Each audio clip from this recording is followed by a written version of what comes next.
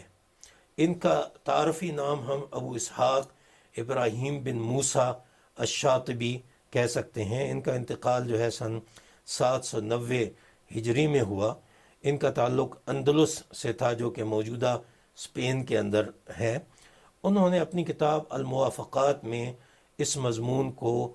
بڑے وسیع دلائل کے ساتھ پیش کیا اور اس کی وضاحت کی، بلکہ مقاصد شریعت کے لیے انہوں نے اپنی کتاب الموافقات کی ایک پوری جلد مختص کر دی۔ تقریباً اسی زمانے میں امام ابن تیمیہ بھی تھے، امام ابن القیم بھی تھے، اور عز الدین ابن عبد السلام بھی تھے۔ یہ تقریباً ان کے ہم اثر تھے، لیکن معلوم یہ ہوتا ہے کہ ان حضرات کو ایک دوسرے کے علوم اور افکار سے استفادے یا اس کے تبادلے کا بہت زیادہ موقع نہیں ملا، اس لیے ان کے افکار اور ان کی تحریروں میں کوئی بہت زیادہ مماثلت یا یوں کہہ لیجئے کہ یکسانیت یا یگانگت نہیں پائی جاتی۔ افکار جو ہیں وہ ایک دوسرے سے قدرے مختلف ہیں۔ اب مقاصد شریعت کا یہ ایک بہت اہم موڑ تھا امام شاطبی کے زمانے میں۔ اس کے بعد یہ سلسلہ ہلکا ہلکا چلتا رہا، اور بہت بعد میں آ کے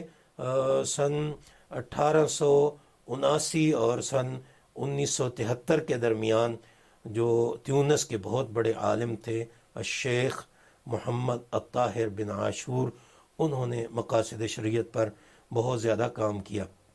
ان کے بعد تو ایک اس کا طویل سلسلہ چل پڑا، اور شیخ ابن عاشور کے بعد مختلف لوگوں نے اس کے اوپر لکھا، جس کی تفصیل کی یہاں گنجائش نہیں ہے۔ اور اب تو صورتحال یہ ہے کہ دنیا کے مختلف ممالک میں، مسلم ممالک میں بھی اور غیر مسلم ممالک میں بھی باقاعدہ کئی ایسے ادارے قائم ہو چکے ہیں جو مقاصد شریعہ کے بارے میں نئی ابحاث جو ہے وہ سامنے لاتے ہیں، اور مقاصد شریعہ کی اب تقسیم جو ہے وہ نئے انداز سے بھی ہونا شروع ہو گئی ہے کہ مالی معاملات میں مقاصد شریعت کیا ہو سکتے ہیں، فتویٰ میں مقاصد شریعت کو کس طریقے سے استعمال کیا جا سکتا ہے، عام معاملات میں مقاصد شریعت کس طریقے سے ہو سکتے ہیں، اور اسی نہج پر کافی سارا کام جو ہے وہ مقاصد شریعہ کے بارے میں ہو رہا ہے۔ اب چونکہ ہمارا موضوع امام شاطبی کے بارے میں ہے، تو اب ہم دیکھتے ہیں کہ امام شاطبی کا نقطہ نظر کیا ہے۔ ایک یہاں بات کی وضاحت کرنا ضروری ہے کہ مقاصد شریعت میں چلتے چلتے بعض دفعہ کچھ لوگ یہ بھی کہہ دیتے ہیں کہ مقاصد شریعت متعین کر کے اجتہاد ان کی بنیاد پر ہونا چاہیے، نصوص شریعت کا خواہ ان کے ساتھ تعلق ہو یا ان کے ساتھ تعلق نہ ہو۔ تو جب ہم امام شاطبی کی بات کر رہے ہیں تو انہوں نے جو منہج دیا ہے مقاصد شریعت کے مطالعہ کا، وہ منہج اس سے ذرا مختلف ہے، اور وہ منہج جو ہے وہ ہمیں علوم دینیہ کے ساتھ مضبوطی سے منسلک ہونے کا جو ہے اس کی طرف ہماری رہنمائی کرتا ہے۔ انہوں نے اپنی کتاب الموافقات ہی میں، جو کہ اصول فقہ کی ایک مفصل کتاب ہے، اور اسی میں مقاصد شریعت کو مرتب کیا ہے، اس کے مطالعے کے بارے میں امام شاطبی کہتے ہیں، اس کتاب کا مطالعہ کرنے والے کو یہ اجازت نہیں ہے کہ اس سے محض فائدہ اٹھانے یا اسے کچھ فائدہ پہنچانے کی غرض سے اسے پڑھے، بلکہ اسے چاہیے کہ علوم شریعت سے خوب سیراب ہونے والا ہو، اس کے اصول سے بھی اور فروع سے بھی، اور اس کے معقول سے بھی اور منقول سے بھی علوم شریعت کے ساتھ منسلک رہنا ضروری ہے۔ البتہ انہوں نے یہ کہا ہے کہ اس کا مطالعہ کرتے ہوئے ہر وقت اور ہر مرحلے پر یہ ضروری نہیں کہ وہ کسی خاص مذہب کی تقلید یا اس کے ساتھ جذباتی تعلق کو اپنا مطمح نظر بنائے رکھے۔ وہ اس مذہب سے باہر بھی نکل سکتا ہے مقاصد شریعت کو سامنے رکھتے ہوئے، لیکن اس کا مطلب یہ نہیں کہ وہ شرعی لٹریچر سے ہی بالکل باہر نکل کر آزادی کے ساتھ اجتہاد کر سکتا ہے۔ امام شاطبی نے اس کے منہج میں اس کی اجازت نہیں دی۔ اس کے علاوہ انہوں نے یہ کہا کہ مقاصد شریعت کا فہم جو ہے وہ احکام شریعت ہی کے مطالعے سے حاصل ہوتا ہے، اس کے علاوہ تو اس کی کوئی بنیاد ہی نہیں ہے۔ انہوں نے اس کی مثال دی کہ مثال کے طور پر یہ بات کہ شریعت کو جان، دین، عقل، نسل اور مال کا بقا اور تحفظ مطلوب ہے، قرآن مجید میں یہ اس الفاظ کے ساتھ تو موجود نہیں، یہ اصطلاحات تو وہاں موجود نہیں، لیکن قرآن و حدیث میں درج احکام کے مطالعے سے معلوم ہوتا ہے کہ ان احکام میں یہ مقاصد پیش نظر تھے، لہٰذا ہماری بنیاد تو پھر کیا رہے گی؟ قرآن و سنت کی نصوص ہی رہیں گی اور وہ احکام ہی رہیں گے۔ مقاصد شریعت کو خود طے کر کے آزادی سے اجتہاد جو ہے وہ نہیں ہو سکے گا۔ امام شاطبی کا یہ بھی کہنا ہے کہ احکام تو نصوص یا قیاس یا اجماع کے ذریعے معلوم ہو جاتے ہیں، مگر ان کے اطلاق کے لیے حالات سے واقفیت ضروری ہے، جو کہ عقل کا کام ہے۔ یہ بہت پلے باندھنے والی بات ہے اور بالکل اپنے دامن میں سمیٹ لینے والی بات ہے کہ احکام جو ہیں ان کے مصادر و مراجع تو اپنے موجود ہیں، البتہ جس کو فقہا نے عرف کہا ہے، جہاں پہ احکام کا اطلاق ہونا ہے، اس کو آپ اپنے تجربے اور مشاہدے اور اپنی عقل اور سمجھ بوجھ اور اس کے ذریعے جو ہے وہ مولڈ کر سکتے ہیں اور احکام کا اطلاق جو ہے اس کے ذریعے کر سکتے ہیں۔ اسی طریقے سے انہوں نے کہا کہ احکام کے حالات کے مطابق اطلاق کو اسلامی احکام کی حرکیت کی علامت قرار دیا جا سکتا ہے۔ یہ جمود اور حرکیت کا مسئلہ جو ہے آج کل بہت زیادہ چلتا ہے، تو اس کو سمجھ لینے کی ضرورت ہے کہ اسلامی احکام کی حرکیت جو ہے وہ ان کی تعبیر و تشریح کرتے ہوئے آگے جا کے ہم یہ بھی سمجھیں گے کہ امام شاطبی نے اس کے لیے کیا بتلایا ہے، اس کو سمجھنے کے لیے موجودہ حالات جو ہیں ان کو دیکھنا ہے اور تعبیرات وہ اختیار کرنی ہے جو کہ موجودہ حالات کی ہیں، اس میں احکام کو بدلنے کی کوئی صورت نہیں ہونی چاہیے۔ اچھا، ایک مسئلہ یہ ہوتا ہے کہ مقاصد جو ہے ان کا مطالعہ کرنے کی ضرورت بھی ہے یا مطالعہ کرنے کی ضرورت نہیں ہے، ہم صرف احکام شریعت کا مطالعہ کر کے شریعت کو سمجھ سکتے ہیں۔ تو امام شاطبی نے بہت اچھے طریقے سے یہ بات سمجھانے کی کوشش کی ہے کہ مقاصد شریعت کے مطالعہ کا نہ صرف یہ کہ جواز ہی موجود ہے، بلکہ مقاصد شریعت کا مطالعہ جو ہے یہ ان کی حرکیت کا اصل ضامن ہے اور اس کو ہر زمانے میں قابل اطلاق بنانے کے لیے بہت زیادہ ضروری ہے۔ امام شاطبی فرماتے ہیں شریعتوں کا اجرا بندوں کی دنیاوی اور اخروی مصلحتوں کے لیے ہے، اور پھر کہتے ہیں کہ یہ ہم نے دعویٰ کیا ہے، یہ ایک دعویٰ ہے جس کے صحیح یا غیر صحیح ہونے کے لیے دلیل قائم کرنا ضروری ہے۔ امام راضی کا موقف انہوں نے نقل کیا اور نقل کرتے ہوئے فرمایا کہ وہ کہتے ہیں کہ اللہ تعالیٰ کے احکام میں قطعاً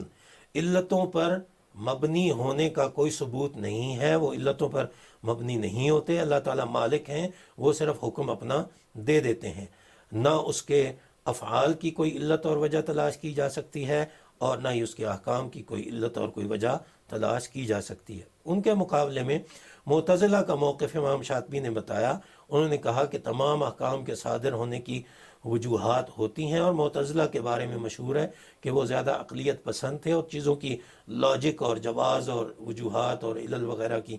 تلاش زیادہ کیا کرتے تھے، لہٰذا انہوں نے کہا کہ اللہ تعالیٰ جو حکم صادر کرتے ہیں اس کے پیچھے ان کی کوئی نہ کوئی حکمت اور کوئی نہ کوئی وجہ اس کی ہوتی ہے، اور وہ بندوں کی مصلحتوں سے متعلق ہوتے ہیں، خالی فضا میں اللہ تعالیٰ اپنے احکامات جو ہیں وہ نہیں دیا کرتے۔ تو امام شاطبی کہتے ہیں کہ یہی رائے اکثر متاخرین فقہا نے بھی اختیار کی ہے۔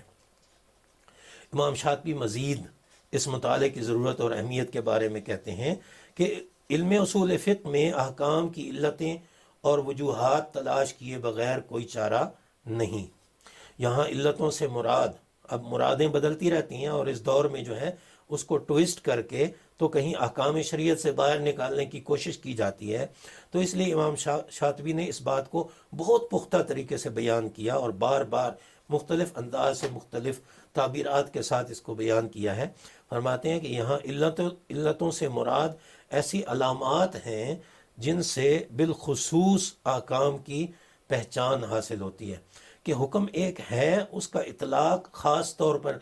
کہاں ہونا ہے کہاں نہیں ہونا ہے، یہ جب ہم علتیں تلاش کر لیتے ہیں تو اس کی وجہ سے اس کی حدود و قیود جو ہیں اس کا تعین ہو جاتا ہے۔ امام شاطبی نے شرعی نصوص کے مطالعے سے ایسے دلائل بھی جمع کیے جن سے ثابت ہوتا ہے کہ شریعت بندوں کی مصلحتوں کو سامنے رکھ کر جاری کی گئی ہے، اور فرماتے ہیں کہ یہ ایسے دلائل ہم نے جمع کر دیے ہیں، ان سے نہ امام راضی اختلاف کر سکتے ہیں اور نہ ہی کوئی اور شخص اختلاف کر سکتا ہے، کیونکہ وہ دلائل اکثر قرآن مجید کی آیات پر مبنی ہیں، ان کی یہاں تفصیل کا موقع نہیں ہے، جو چاہے ان کی کتاب الموافقات کا وہ حصہ مطالعہ کر سکتا ہے۔ اب موضوع کا جو مین حصہ ہے اس کی طرف ہم آ جاتے ہیں کہ امام شاطبی نے اس کے مطالعے کی کچھ جہات مقرر کی ہیں۔ ہم عام طور پہ جب مقاصد شریعت کی بات کرتے ہیں تو ہم اس کے 3 درجے بیان کرتے ہیں: مقاصد ضروریہ، مقاصد حاجیہ، مقاصد تحسینیہ۔ امام شاطبی نے یہ بیان کیے ہیں، لیکن آج کے اس درس میں، اس سبق میں ہمیں اس پر توجہ دینے کی ضرورت ہے کہ امام شاطبی نے صرف ان پہلوؤں سے مقاصد شریعت کا مطالعہ نہیں کیا،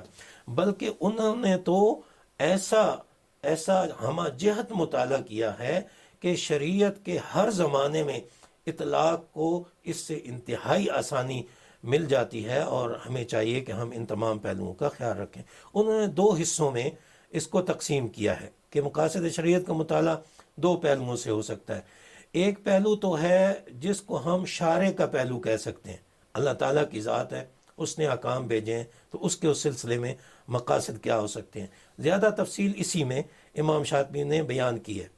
اور دوسرا پہلو یہ بتایا ہے کہ اس کا مطالعہ اس پہلو سے کرنا ہوتا ہے کہ مکلفین جو ہیں، جن کو خطاب کیا جا رہا ہے ان احکام سے، ان کا مقصد کیا ہونا چاہیے، اللہ تعالیٰ نے یہ اس میں کیا حکمت رکھی کہ مکلفین کس مقصد کے تحت ان مقاصد شریعت کو سمجھیں اور ان احکام کو سمجھیں۔ جو پہلا حصہ ہے وہ بہت زیادہ تفصیلی ہے، جو خود شارع کی طرف سے ہے، اور زیادہ تر مقاصد شریعت کا حصہ اسی پر مشتمل ہے۔ مکلفین والا جو حصہ ہے وہ قدرے اس سے مختصر ہے، اور مکلفین وہ لوگ ہوتے ہیں جنہیں شریعت کے احکام میں مخاطب کیا جاتا ہے اور ان سے ان پر عمل کرنے کا مطالبہ کیا جاتا ہے۔ تو اب ہم نے زیادہ توجہ دینی ہے اس بات پر کہ اللہ تعالیٰ نے اپنی طرف سے کیا مقاصد متعین کیے ہیں شریعت کے احکام کے لیے۔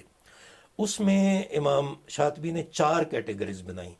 پہلے کیٹیگری تو وہی ہے جس کو ہم مقاصد شریعہ کا نام لیتے ہی فوراً اس تک پہنچ جاتے ہیں کہ یہ مصالح ابتدائیہ یا مصالح ضروریہ یا کلیہ ہیں، جن کو ہم مصالح ضروریہ کہتے ہیں، حاجیہ کہتے ہیں اور تحسینیہ کہتے ہیں۔ اس میں پہلا یہی ہے، اور اس کو عنوان جو امام شاطبی نے دیا وہ یہ ہے کہ کسی شرعی حکم یا خطاب کو جاری کرنے سے شارع کا اصل مقصد کیا تھا۔ اور دوسرا پہلو اس میں یہ بتایا ہے کہ کسی شرعی حکم کو سمجھانے کے حوالے سے اس کے مقصد کا مطالعہ جو ہم نے کرنا ہے، اللہ تعالیٰ کا اس میں مقصد کیا تھا کہ یہ سمجھانا ہم نے کس طریقے سے ہے لوگوں کو جن کے پاس شریعت جا رہی ہے۔ یعنی پہلے شریعت کو جاری کرنے کا مقصد کیا ہے، اور دوسرا یہ کہ اس کو سمجھانے کا مقصد کیا ہے، اور تیسرا امام شاطبی نے یہ لکھا ہے کہ اس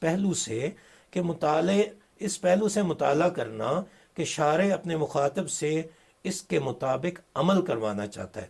صرف فضا میں اللہ تعالیٰ احکام نہیں دینا چاہتا کہ جیسے کتابیں لکھی جاتی ہیں ان کا کوئی مطالعہ نہ ہو، ان کا کوئی مقصد نہ ہو، اور اسی طریقے سے لوگ اگر اس کو سمجھ بھی لیں تو اس کے بعد عمل کا کوئی لائحہ عمل نہ دیا گیا ہو، یہ نہیں، بلکہ امام شاطبی نے ایک پہلو یہ بیان کیا ہے کہ اس کے مطابق عمل کروانا بھی شریعت کے مقاصد میں شامل ہے۔ اور چوتھا اس کا پہلو یہ بتایا ہے کہ مکلف کسی حکم کے عملی اطلاق کے ضمن میں آتا ہے، اس کے بارے میں یہ بھی ایک مقصد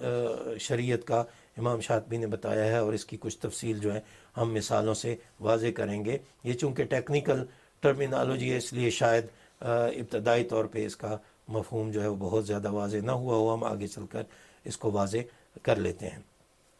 تو جو پہلا ہم نے کہا تھا کہ شارع کا اپنا بنیادی ابتدائی مقصد کیا ہے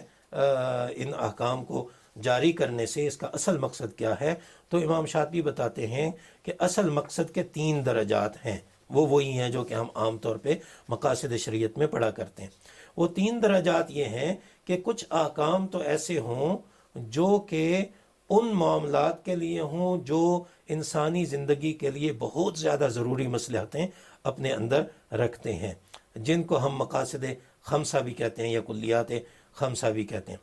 اس کے بعد حاجیہ ہیں، اس کے بعد تحسینیہ ہیں، ضروریہ، حاجیہ اور تحسینیہ، یہ وہی ہیں جن کو ہم اکثر پڑھا کرتے ہیں۔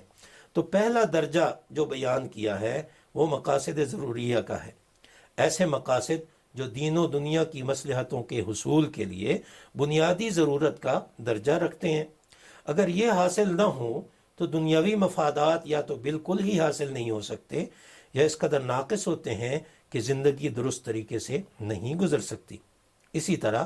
دینی معاملات کو دیکھا جائے تو دینی معاملات میں یہ مقاصد حاصل نہ ہوں تو آخرت کے انعامات سے محرومی ہو جاتی ہے اور آخرت کا نقصان جو ہے وہ لازم آتا ہے۔ یہ مقاصد ضروریہ ہوئے۔ اب یہ بتایا امام شاطبی نے کہ اچھا ان کا تحفظ تو کرنا ضروری ہوا، ان کا تحفظ کس طریقے سے کرنا ہے؟ تو امام شاطبی نے بتایا کہ ان کا تحفظ 2 پہلوؤں سے ہم نے کرنا ہے۔ ایک ان کے وجود کا قیام اور تحفظ ہے کہ یہ موجود رہیں، اور دوسری طرف سے ان کا دفاع جو ہے، ان کو عدم سے بچانے کے لیے کہ کوئی ایسے عوامل نہ آ جائیں جو ان کے وجود کو خطرہ لاحق کر دیں یا ان کے وجود کو ختم کر دیں، ان سے دفاع کرنا ہے۔ تو ایک تو وجود کے حوالے سے ہیں اور ایک دفاع کے حوالے سے ہیں۔ جو وجود کے لحاظ سے تحفظ کرنا ہے اس کی مثالیں انہوں نے بہت سی دیں۔ ہم مثال کے طور پر یہ لے لیتے ہیں کہ جو کلمہ طیبہ ہم پڑھتے ہیں اور عبادات کی جو اصل ہے جو ہم بجا لاتے ہیں، یہ ایمان کے وجود کے لحاظ سے اس کا تحفظ کرنے کے لیے ضروری ہے۔ اسی طریقے سے انسانی عادات جو ہیں جیسے کھانا پینا لباس وغیرہ، یہ شرعی کام نہیں ہے، انسانی عادات ہیں، جب سے انسان پیدا ہوا ہے ان کو اپنائے ہوئے ہے، تو یہ جان اور عقل کے وجود کا تحفظ کرنے کے لیے اختیار کیے جاتے ہیں۔ اسی طریقے سے جب ہم معاملات کو دیکھتے ہیں تو ان میں ایک دوسرے سے مفادات کا لین دین، انتقال جائیداد ہے، مالی معاملات ہیں، اشیاء کا لین دین ہے، ان چیزوں کو جب ہم دیکھتے ہیں تو امام شاطبی نے انہیں تعلق جوڑا ہے ان کا نسل اور مال کے ساتھ، کہ یہ جو آپس کے معاملات ہوتے ہیں ان سے انسان کی نسل بھی محفوظ رہتی ہے، صرف مالی معاملات نہیں بلکہ انسانوں کے آپس کے سارے معاملات جو ہیں ان سے انسان کی نسل کا وجود بھی محفوظ رہتا ہے اور مال کا وجود بھی محفوظ رہتا ہے۔ اسی طریقے سے وہ کہتے ہیں کہ یہ جو معاملات ہیں ان سے پہلے انہوں نے جان اور عقل کو جو ہے وہ مستثنا رکھا، اور اب یہ بتایا کہ جان اور عقل کے تحفظ میں بھی یہ کردار ادا کرتے ہیں، مگر وہ عبادات کے ذریعے سے ہو کر آتے ہیں، تو جان اور عقل کے لیے کردار ادا کرتے ہیں، براہ راست وہ صرف نسل اور مال کا جو ہے وہ تحفظ کیا کرتے ہیں۔ ایک یہ پہلو تھا وجود کے لحاظ سے۔ دوسرا ہے کہ عدم کے پہلو سے کیسے احکام جو ہیں وہ ہمیں دیے گئے ہیں، کہ کیا مقصد ہے کہ عدم کے پہلو سے کس طریقے سے تحفظ ہو انسانی جان کا اور انسانی مال کا اور نسل کا اور عقل کا، جو مقاصد ضروریہ کہلاتے ہیں۔ جرائم کی سزائیں مثلا رکھی گئی ہیں کہ جو جرم کر کے انسان کی ان چیزوں کو نقصان پہنچاتا ہے اس کی سزا رکھی جائے تاکہ لوگ اس سے باز آ جائیں۔ امر بالمعروف کیا جائے، نہی عن المنکر کیا جائے تاکہ لوگوں کو سمجھ آ جائے کہ ہم نے ان مقاصد ضروریہ کو نقصان نہیں پہنچانا ہے۔ یہ عدم کے لحاظ سے ان تمام چیزوں کا تحفظ کرتی ہیں۔ پھر انہوں نے خلاصہ بیان کر دیا جو اکثر ہم پڑھتے رہتے ہیں کہ مقاصد ضروریہ جو ہیں وہ 5 ہیں: دین کی حفاظت کرنا، جان کی حفاظت کرنا، عقل کی حفاظت کرنا، نسل کی حفاظت کرنا اور مال کی حفاظت کرنا۔ جتنے شرعی احکام ہیں ان کا آپ مطالعہ کریں تو ان میں سے ہر شرعی حکم جو ہے ان میں سے کسی نہ کسی مقصد کو پورا کرتا ہوا نظر آئے گا۔ یہ مقاصد ضروریہ تھے۔ اب جب ہم مقاصد حاجیہ کی بات کرتے ہیں، جن کو عربی میں حاجیات کہتے ہیں، تو حاجیات جو ہے یہ حاجت سے ماخوذ ہے۔ اردو میں ضرورت اور حاجت ایک دوسرے کے معنی میں بھی استعمال ہوتے رہتے ہیں، مگر ان میں لطیف فرق یہ ہے کہ ضروریات سے مراد بنیادی تقاضے ہیں اور حاجیات کو ثانوی تقاضے یا معاون مقاصد سے بھی تعبیر کیا جا سکتا ہے۔ امام شاطبی نے جو اس کی وضاحت کی ہے وہ یہ ہے کہ ان کی ضرورت توسیع کے لیے ہوتی ہے۔ بنیادی ضرورتیں تو ہم نے بیان کر دیں، اب ان بنیادی ضروریات میں ہم نے تھوڑا سا آگے بڑھ کر ان کے گرد دائرے لگانے ہیں تاکہ ان کی حفاظت اور بہتر طریقے سے ہو سکے، تو اس کے لیے توسیع کی ضرورت ہوگی۔ تو وہ کہتے ہیں کہ حاجیات کی ضرورت جو ہے، یا مقاصد حاجیہ کی، ان کی ضرورت توسیع کے لیے ہوتی ہے، اور کسی ایسی تنگی کو دور کرنے کے لیے جس سے عموماً کوئی ایسی مشکل اور مشقت پیش آ سکتی ہے جو مطلوب و مقصود کے ضائع ہونے کو قریب تر لے آتی ہے۔ وہ جو ہمارے مقاصد ابتدائیہ تھے یا مقاصد کلیہ تھے، ان کو ضائع کرنے کے لیے اگر کوئی چیزیں ہمارا خطرہ ہے کہ وہ ہو سکتی ہیں، تو پھر ان کو ختم کرنے کے لیے یہ مقاصد حاجیہ جو ہیں وہ احکام شریعت میں پائے جاتے ہیں۔ لیکن یہ مقاصد حاجیہ جو ہیں وہ اس درجے کے نہیں ہوتے کہ اسے عوامی مفادات کا ضائع ہونا اس سے قرار دے دیا جائے، بلکہ عوامی مفادات کا ضائع ہونا جو ہے اس کا بنیادی تعلق مقاصد ضروریہ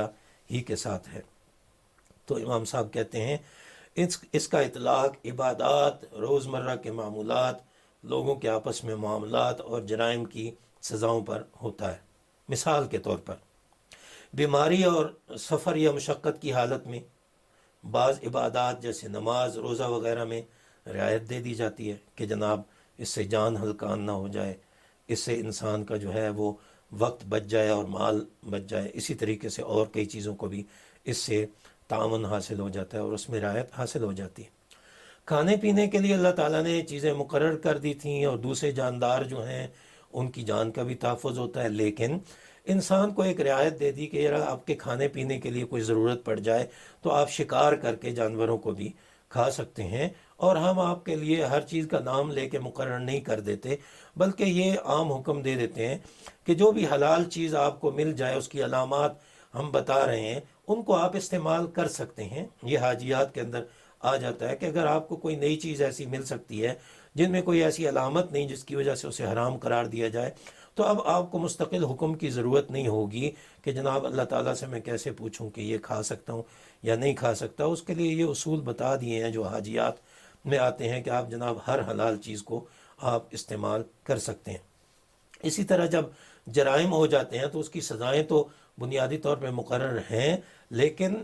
سزائیں جو ہیں وہ بعض دفعہ جس پر لاگو ہونی ہیں اس کی اتنی طاقت نہیں ہوتی، تو اس کے لیے کچھ رعایتی چیزیں جو ہیں وہ رکھ دی ہیں۔ قسامت اس کے اندر رکھ دی ہے، عاقلہ کا تصور دے دیا ہے کہ سارے لوگ جو ہیں وہ مل جل کے اس کی دیت وغیرہ دے دیں، تو یہ کچھ رعایتیں جو ہیں اس کے اندر شامل کر دیں تاکہ یہ مقاصد جو ہیں ان کے ذریعے حاصل ہو جائیں۔ تو اس کو دوسرا درجہ احکام کا قرار دیا جا سکتا ہے کہ یہ احکام جو ہیں معاون قسم کے احکام شریعت ہوتے ہیں۔ تیسرا درجہ ہم نے کہا تھا وہ تحسینیات کا ہے، یہ حسن سے ماخوذ ہے، اور تحسین کا معنی کسی چیز کو حسین کہنا ہوتا ہے یا حسین بنانا ہوتا ہے۔ تو جو اعمال، معاملات، عبادات، اخلاقیات، ان کو حسین بنانے کے لیے جو احکامات اللہ تعالیٰ نے دیے ہیں ان کے اندر جو مقاصد پائے جاتے ہیں ان کو ہم مقاصد تحسینیہ کہہ سکتے ہیں۔ امام شاطبی نے اس کا معنی جو بیان کیا بڑے پیارے انداز سے تعبیر کی ہے، انہوں نے کہا ہے کہ روزمرہ معمولات میں سے مناسب رویوں اور اچھی عادات کو اختیار کیا جائے اور گندگی والے حالات سے اجتناب کیا جائے جن سے نفیس مزاجوں کو نفرت ہوتی ہے۔ یہ اس طرح کے جو احکامات دیے گئے ہیں شریعت میں وہ تحسینی احکامات ہیں، خوبصورت بنانے کے لیے، مزین کرنے کے لیے احکامات ہیں۔ امام شاطبی کہتے ہیں ان تمام رویوں کو حسن اخلاق کے ایک عنوان کے تحت جمع کیا جا سکتا ہے تاکہ بات آسان ہو جائے اور ہماری سمجھ میں آ جائے۔ مثالیں انہوں نے بہت سی دیں، ان میں سے ایک مثال یہ ہے کہ میل کچیل کو دور کر لینا، پاکیزگی اختیار کرنا، کھانے پینے کے لیے صاف ستھرے برتن استعمال کرنا، اور اسی طریقے سے جب ہم عبادت بجا لاتے ہیں تو بنیادی عبادات کے ساتھ ساتھ نوافل کا اہتمام کرنا، صدقات خیرات وغیرہ کا اہتمام کرنا، یہ تحسینی احکام ہیں جو شریعت نے ہمیں دیے ہیں۔ اگرچہ اس کے بغیر بھی گزارا ہو سکتا ہے لیکن حسن پیدا نہیں ہوتا، ان میں حسن پیدا کرنے کے لیے یہ ضروری ہیں۔ پھر امام شاطبی نے کہا کہ یہ جو مقاصد کے 3 درجے ہم نے بنائے ہیں یہ بعض دفعہ ایک دوسرے پر مبنی ہوتے ہیں، ڈیپینڈنٹ ہوتے ہیں، اور ان کا ایک دوسرے کے ساتھ بہت زیادہ تعلق ہوتا ہے، اس لیے یہ سمجھ لینا چاہیے کہ یہ جو مقاصد حاجیہ اور مقاصد تحسینیہ ہیں یہ دراصل مقاصد کے پہلے درجے پر مبنی ہیں اور اسی کے معاون اور مددگار ہوتے ہیں۔ مثال کے طور پر طہارت اور ستر عورت کا حکم جو ہے یہ حفظ دین کی طرف رجوع کرتا ہے، یہ اسی کی معاونت کرتا ہے۔ کھانے پینے کے آداب اور حرام چیزوں سے اجتناب کے جو احکام ہیں وہ حفظ نفس کی طرف لوٹتے ہیں اور اس کی معاونت کرتے ہیں۔ اسی طریقے سے میاں بیوی کا صحیح انتخاب اور حسن معاشرت حفظ نسل کی طرف لوٹتے ہیں، اسی کی معاونت کرتے ہیں۔ حلال کمانا، صحیح خرچ کرنا، فقیروں کو اپنے مال سے حصہ دینا، یہ حفظ مال کی مصلحت کی طرف لوٹتے ہیں اور اس کی معاونت کرتے ہیں۔ یہ تو مقاصد وہ بتا دیے جو اللہ تعالیٰ کا مقصد تھا اور اس کی حکمت تھی کہ کیا کیا جائے، ان مقاصد سے کیا فوائد حاصل کیے جائیں۔ امام شاطبی نے بتایا کہ کچھ مقاصد ایسے ہوتے ہیں جو تکمیلی قسم کے ہوتے ہیں، ان میں بھی یہ درجات تو ہو سکتے ہیں، حاجی اور تحسینی وغیرہ ہو جائیں، لیکن ان کی حیثیت تکمیلی ہوتی ہے، اس سے پہلے مقاصد جو ہیں وہ مکمل ہوتے ہیں۔ کچھ شرعی احکام ایسے ہوتے ہیں جو مقاصد کے تینوں درجات سے براہ راست تعلق نہیں رکھتے، مگر ان میں سے کسی کی تکمیل کے لیے جاری کیے جاتے ہیں۔ مثال کے طور پر قصاص جو ہے، تحفظ جان کے تو اور طریقے بتائے گئے ہیں، لیکن قصاص کا حکم ضرورت کے درجے میں نہیں آتا، نہ حاجت میں آتا ہے، لیکن اس سے کسی مقصد میں حسن و جمال بھی پیدا کرنا خاص مقصود نہیں ہے، مگر حفظ جان کا جو مقصد ضروری قرار دیا گیا تھا اور اس کے لیے دیگر احکام جاری کیے گئے تھے، قصاص کا حکم ان کی تکمیل میں مدد دیتا ہے۔ اسی طرح جہاں نفقہ یا حق وغیرہ مقرر نہ ہوں، وہاں نفقہ مثل اور مہر مثل کے احکام جو ہیں وہ حفظ جان اور حفظ نسل وغیرہ کے اصل مقاصد کی تکمیل میں مدد دیتے ہیں۔ عبادات وغیرہ میں بھی انہوں نے اسی طرح کی مثالیں جو ہیں وہ بیان کی ہیں۔ لیکن وہ کہتے ہیں کہ تکمیلی مقاصد جو ہیں ان کو استعمال کرنے میں کچھ شرائط ہیں، ان کو خواہ مخواہ استعمال نہیں کر لینا۔ یہ جو عدالتی مسائل میں اور فتوے کے مسائل میں ہمارے پاس مسکنسیپشنز آ جاتے ہیں اور چیزوں کا، قوانین کا یا احکام کا غلط استعمال ہوتا ہے، اس سے بچنے کے لیے انہوں نے شرائط جو ہیں وہ مقرر کی ہیں۔ فرماتے ہیں تکمیلی مقاصد سے متعلقہ احکام شریعت پر عمل کرنے کے لیے شرط یہ ہے کہ اس سے اصل مقصد کا نقصان نہ ہو جائے۔ آپ جناب قصاص لیتے لیتے پورا خاندان جو ہے وہ لوگوں کا ختم کر دیں اور اس کا احساس نہ کریں، اس کی متبادل چیزیں جو ہیں اگر ان کی کوئی گنجائش نکلتی ہو تو آپ اس کو بھی استعمال کر سکتے ہیں۔ اس کے لیے ہم دیکھتے ہیں کہ معافی وغیرہ اور اس طرح کی چیزیں جو ہیں وہ بھی مشروع کر دی گئی ہیں۔ تو اس کے لیے بنیادی شرط یہ ہے کہ اصل مقصد جو تھا حفظ جان کا، اس میں کسی طرح کا کوئی نقصان نہ ہو رہا ہو۔ مثال کے طور پر جان کا تحفظ جو ہے وہ مقصد اصلی ہے، جبکہ گندگی سے بچنا اور صاف ستھرا رہنا مروت اور نفاست کے لیے ہے۔ اب اگر جان کو بچانے کے لیے نجاست کھائے بغیر کوئی چارہ ہی نہ ہو یا حرام کھائے بغیر کوئی چارہ نہ ہو تو تکمیلی مقصد کو چھوڑ کر جان بچانے کے لیے اس کے کھانے کو ترجیح دی جائے گی،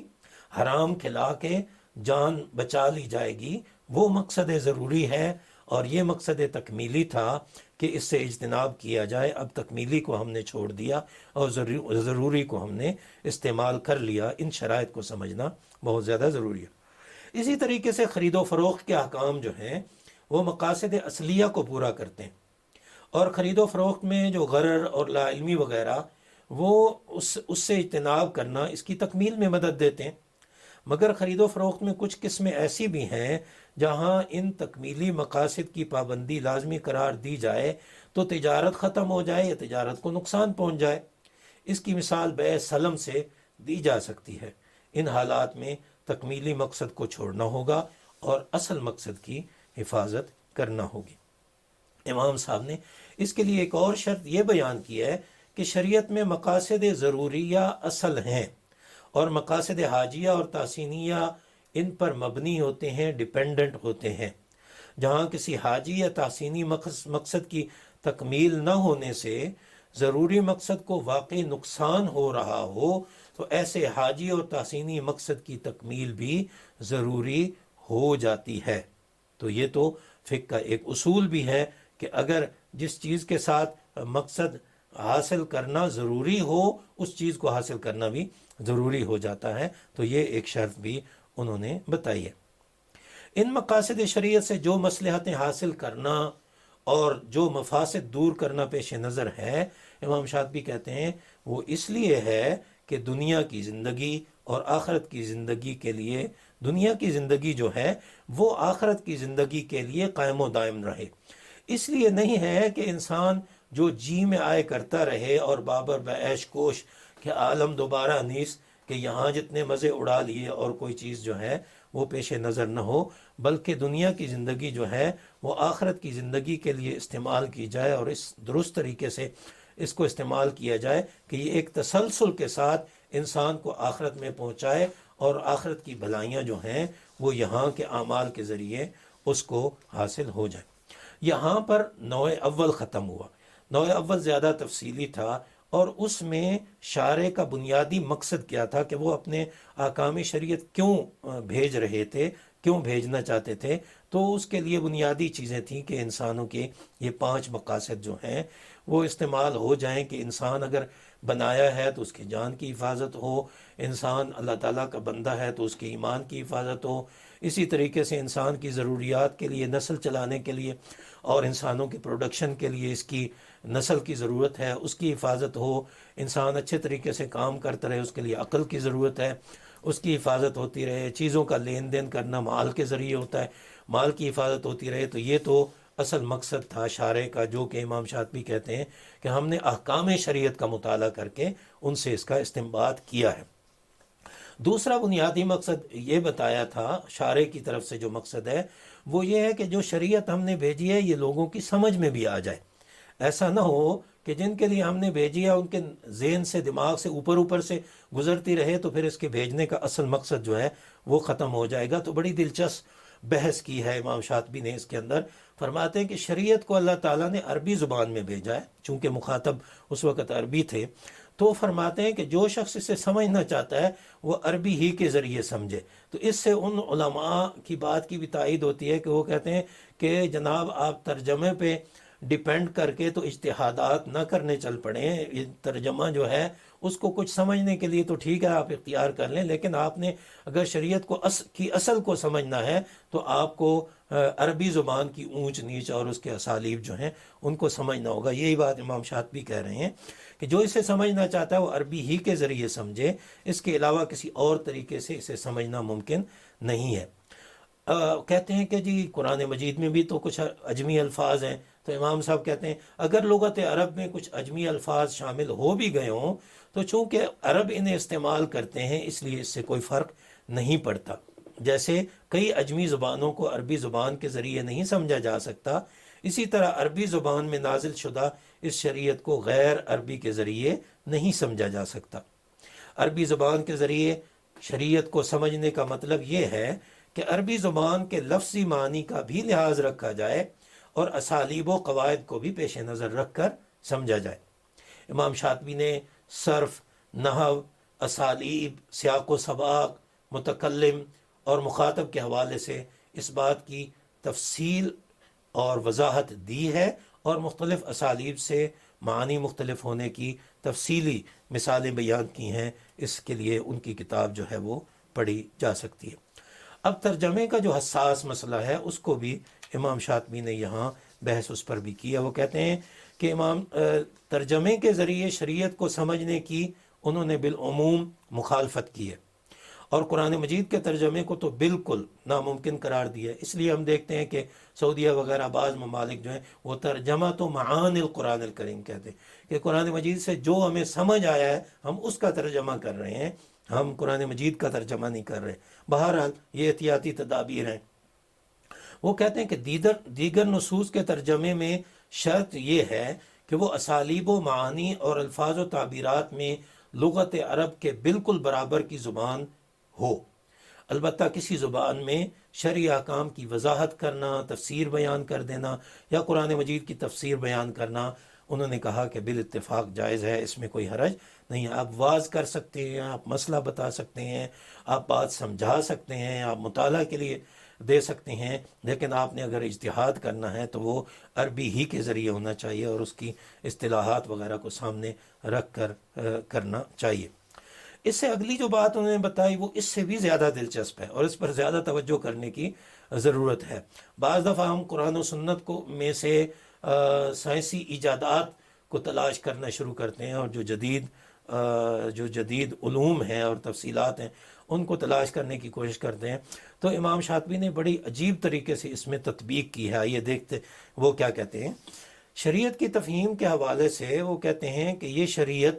اپنے مخاطب لوگوں کی طرح امی ہے۔ انہوں نے کہا کہ اپنے مخاطب لوگوں کی طرح امی ہے، اسے سمجھنے کے لیے علوم و فنون کی تفاصیل میں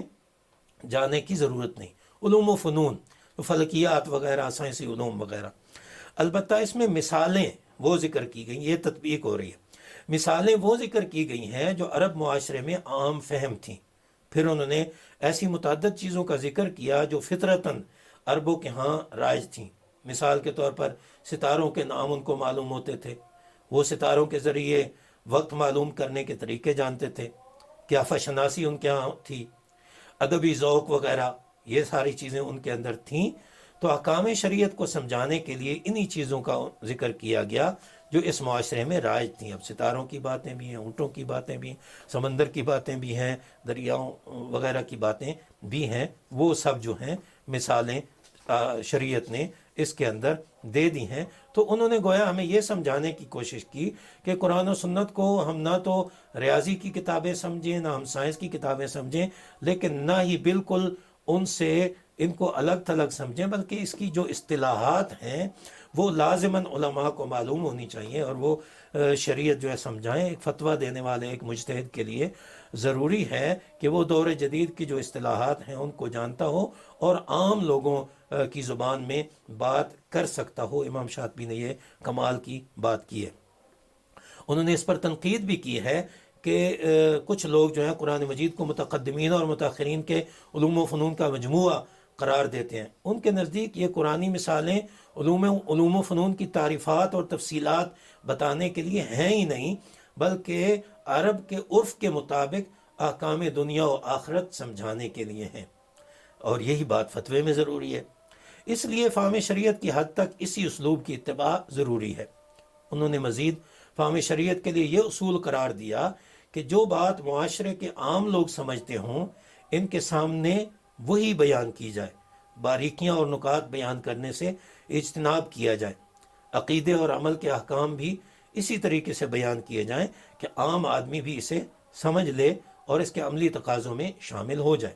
مثال کے طور پر اللہ تعالیٰ نے اپنی صفات کی تفاصیل بیان کرنے کی بجائے ایک قاعدہ کلیہ بیان فرما دیا ہے کہ لیس کمثلہ شیء، اس کی مثل کوئی ہے ہی نہیں۔ اب آپ ایک ایک صفاتی نام کو لے کے اس کی تفصیلات میں جاتے رہیں، یہ احکام شریعت سمجھانے کے لیے نہیں ہے۔ آپ اپنی کوئی ریسرچ کرنا چاہتے ہیں تو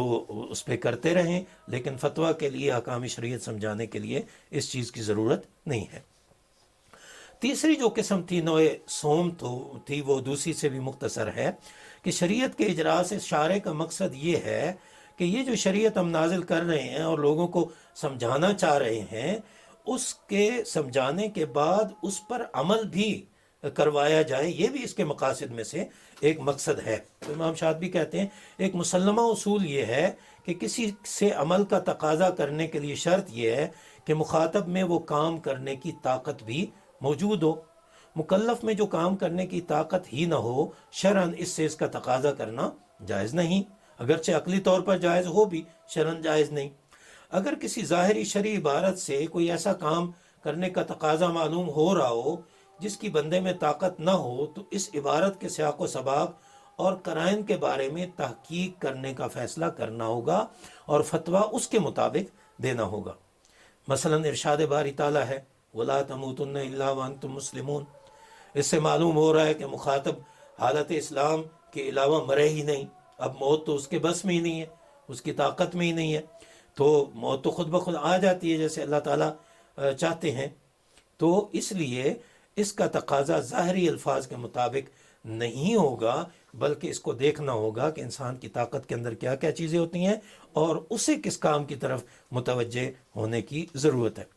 اسی طرح جو خواہشات انسان کی جبلت میں موجود ہیں، جیسے کھانا پینا وغیرہ، تو کوئی یہ کہے کہ اس کو ختم کر دیں اور صرف اللہ اللہ کرتے رہیں، ہمیشہ کے لیے روزہ رکھ لیں اور شادی نہ کریں اور فلاں نہ کریں اور فلاں نہ کریں، اس کو تکلیف مالا یطاق کہا جاتا ہے۔ فتوے اور احکام شریعت کے بیان میں یہ چیزیں بھی کام نہیں دیتی، اس سے اجتناب کرنا ضروری ہوتا ہے، نہ ہی شریعت کا یہ مقصد ہے۔ امام شاطبی نے اس کی بڑی تفصیل بیان کی ہے اور اس کے ذیلی مباحث ذکر کیے ہیں، وہاں اس کا مطالعہ جو ہے وہ اچھا ہوگا۔ اسی ضمن میں احکام کی ایک قسم یہ بیان کی ہے کہ مکلف کو اس کی طاقت تو ہو، مگر اس میں اس کے لیے مشقت ہو، تو مشقت کی نوعیت کو دیکھ کر شرعی احکام کے مطابق اسے رخصت دی جائے گی۔ امام شاطبی نے اس مضمون میں مشقت کی کئی قسمیں اور مثالیں بیان کی ہیں، اور بعض امور کو بظاہر مشقت ہونے کے باوجود مشقت کی تعریف سے خارج بھی کر دیا ہے، اس کو وہاں دیکھنے کی ضرورت ہے۔ اللہ تعالیٰ کی حکمتوں کے بارے میں تین نوع تھے، ان میں سے چوتھا نوع جو ہے وہ یہ ہے کہ احکام شریعت جاری کرنے کا ایک مقصد یہ بھی ہے کہ مکلف جو ہے وہ بھی اپنے طور پہ ان احکامات کے تابع ہو جائے، ان کے ماتحت آ جائے، اس کو بھی کچھ ایسا بتانے کی ضرورت ہے یا اس کی طرف سے کسی ایسے اقدام کی ضرورت ہے۔ امام شاطبی کہتے ہیں شریعت کے اجراء کا شرعی مقصد یہ ہے، شرعی سے مراد یہ ہے کہ عمل کرنے کے لیے جو احکام دیے جاتے ہیں ان کا مقصد یہ ہے کہ مکلف اپنی خواہش نفس کے تقاضوں سے نکلے اور اپنے اختیار سے اللہ کا بندہ بن جائے۔ اگر اللہ زبردستی اسے بنا لیں تو یہ اللہ کی مرضی ہوگی نا، لیکن شریعت کے احکام بھیجنے کا مقصد یہ ہے کہ انسان ان کو اختیار کرے اور خود اپنی مرضی سے وہ اللہ کا بندہ بن جائے، جیسا کہ وہ غیر اختیاری طور پر تو پہلے سے ہی اللہ کا بندہ ہے، اللہ ہی اسے زندہ کرتے ہیں، اللہ ہی مارتے ہیں، اللہ ہی بڑھاتے ہیں، اللہ ہی چھوٹا کرتے ہیں، اللہ ہی بڑا کرتے ہیں، لیکن احکام کے لیے ضروری ہے کہ وہ انہیں خود اختیار کیا کرے، نماز خود پڑھنے جائے، روزے کے لیے سحری خود کرے، روزہ افطار خود کرے، نکاح کے لیے بیوی خود تلاش کرے، اس کے نکاح خود کرے، حج کے لیے خود جائے اور اپنی مرضی سے یہ کام کیا کرے۔ انہوں نے قرآن مجید سے اس کی تفصیلی دلائل نقل کی ہیں،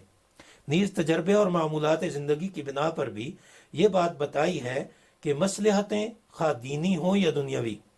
بے محابہ خواہش نفس پر چلتے جانے سے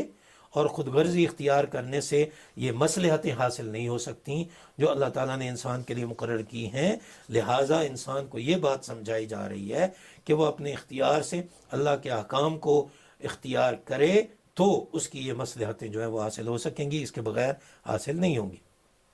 اپنی خواہش پر چلنے کا ایک نتیجہ تو یہ ہوتا ہے کہ انسان بلا روک ٹوک کھیل تماشے میں لگا رہتا ہے، قتل و غارت گری اس کا معمول بن جاتی ہے، تباہی اور بربادی ہوتی ہے، اور بنیادی مقاصد جو ہیں وہ سارے کے سارے ختم ہو جاتے ہیں۔ اس کی اور مثالیں بھی انہوں نے بیان کی ہیں۔ یہاں پر وہ چیزیں ختم ہوئیں جو کہ امام شاطبی نے بیان کی تھیں کہ اللہ تعالیٰ نے شرعی احکام کو جاری کرنے کے لیے کیا مقاصد اپنے پیش نظر رکھے ہیں۔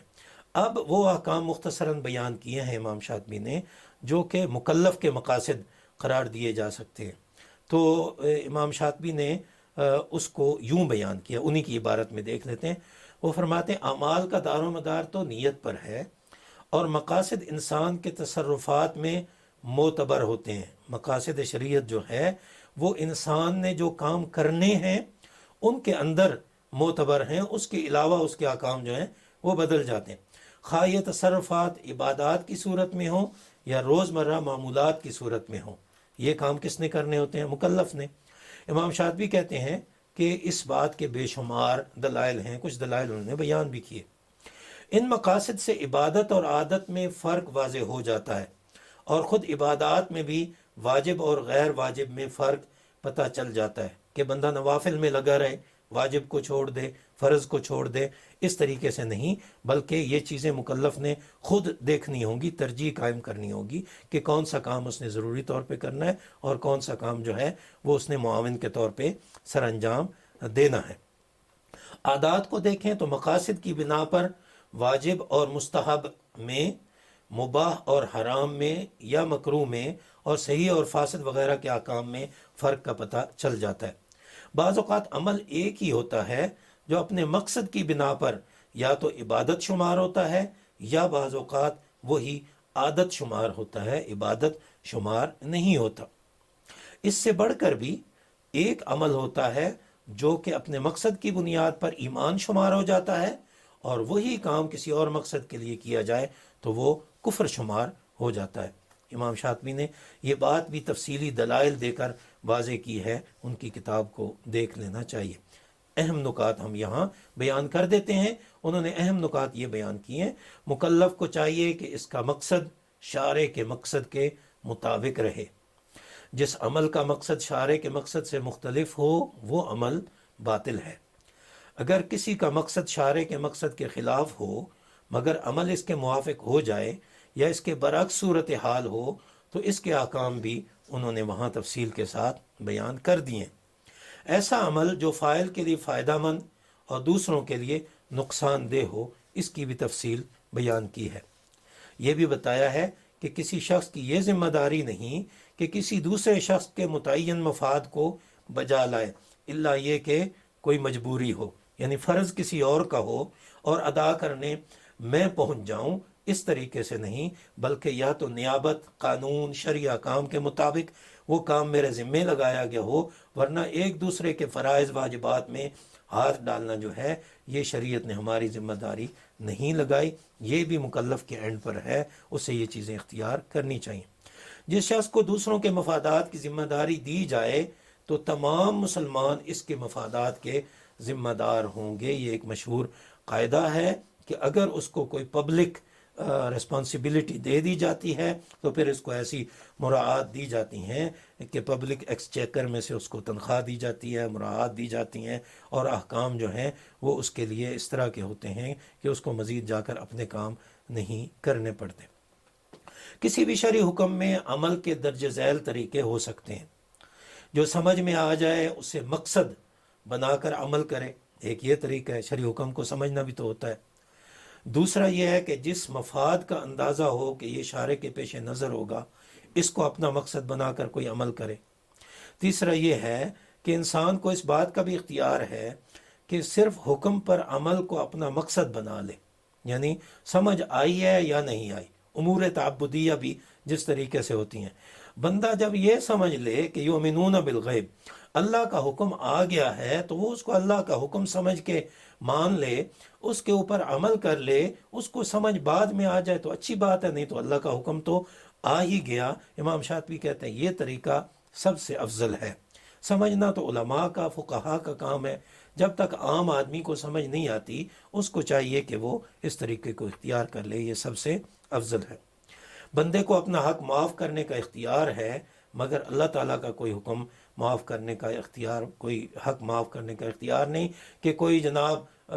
صدر صاحب کو یہ کہہ دے کہ آپ نمازیں معاف کر سکتے ہیں، آپ جناب روزے معاف کر سکتے ہیں، یا کوئی عالم جو ہے وہ کسی کی نماز روزے معاف کر دے، نہیں، اس طریقے کا اختیار جو ہے وہ کسی بندے کو حاصل نہیں ہے۔ آخر میں امام شاطبی نے ہیلہ جو ہے اس کو تفصیل سے بیان کیا ہے، اور اس کے اندر جو چیزیں قابل استعمال ہیں ان کو بیان کیا، اور اس کے احکام جو ہیں ان کو بھی تفصیلات سے بیان کیے ہیں۔ تو ہم نے کوشش یہ کی کہ امام شاطبی کے ہی مفاہیم اور مضامین کے ہم اندر رہیں تاکہ اچھے طریقے سے سمجھ سکیں کہ امام شاطبی نے اپنے زمانے میں کس طریقے سے مقاصد شریعت کو سمجھا، کس طریقے سے انہوں نے بیان کیا، اور ان کے اطلاق کے بارے میں جو آج کل غلط فہمیاں پائی جاتی ہیں کہ مقاصد شریعت کوئی الگ چیز ہے اور احکام شریعت یا نصوص شریعت جو ہے وہ ان کا زمانہ لگ گیا ہے یا ختم ہو گیا ہے، تو وہ چیزیں بھی ہمارے سامنے بالکل صاف طریقے سے آ جاتی ہیں، اور ترجمے کی بنیاد پر یا تفسیر کی بنیاد پر جو اجتہاد ہیں یا فتویٰ دینا ہے اس کے بارے میں بھی امام شاطبی کا نقطہ نظر جو ہے وہ آج ہمارے سامنے آ گیا ہے۔ وما علینا الا البلاغ المبین۔